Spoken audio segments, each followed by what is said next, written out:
Ça nous a permis de trouver quelques conclusions importantes.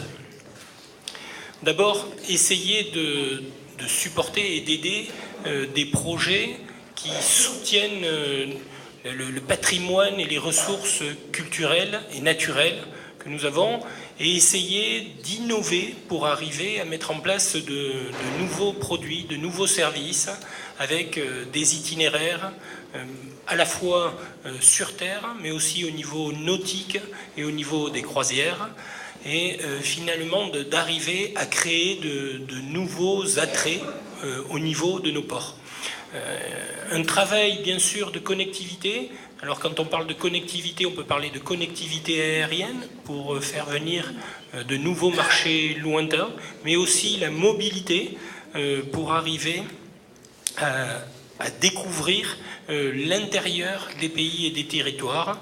On a écouté un groupement qui se charge justement de la mise en tourisme des ports de plaisance. C'était le groupe Odyssea.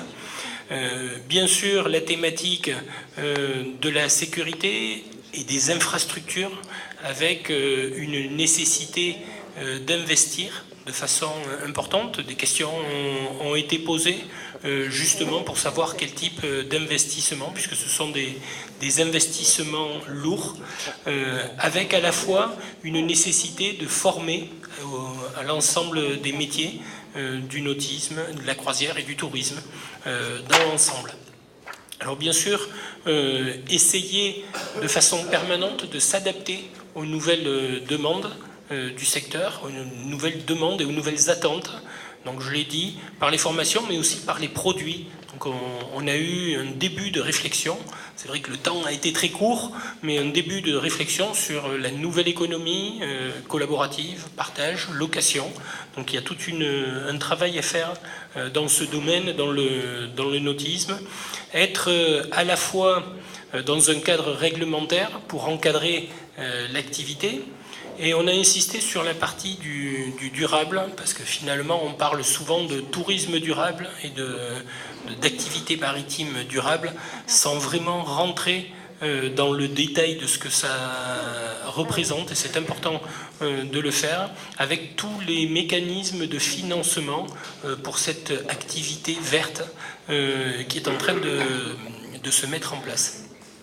Alors bien sûr, il faut intégrer les acteurs existants qui sont déjà dans nos ports. Ça peut être toute l'activité de la pêche ou tous les autres types de produits qui doivent être utilisés et créés finalement pour créer des revenus et de nouvelles activités. Alors bien sûr, il y a toujours la partie marketing et marque. Pour mettre en avant nos destinations, c'est l'écotourisme, le tourisme du savoir-faire, le tourisme local, le tourisme culturel qui entoure nos ports et l'activité maritime. Donc un tourisme respectueux des populations et de l'environnement qui doit ressortir à travers la communication et à travers le marketing qui est réalisé. Un dernier point important, l'exploitation sur les nouveaux marchés. On le sait, on en parle, des très forts potentiels. On parle souvent du marché chinois. Il y a aussi le marché indien qui, d'ici quelques années, sera certainement équivalent ou supérieur au marché chinois. C'est essayer de recréer des routes culturelles, des liens historiques qui peuvent permettre finalement de faire un lien entre Westmed et finalement ces pays et ces marchés sources, mais qui sont aussi des destinations. Donc il faut travailler de façon plus importante et créer ce réseau international qui est nécessaire pour ce développement du tourisme maritime durable. Voilà les conclusions de notre groupe de travail.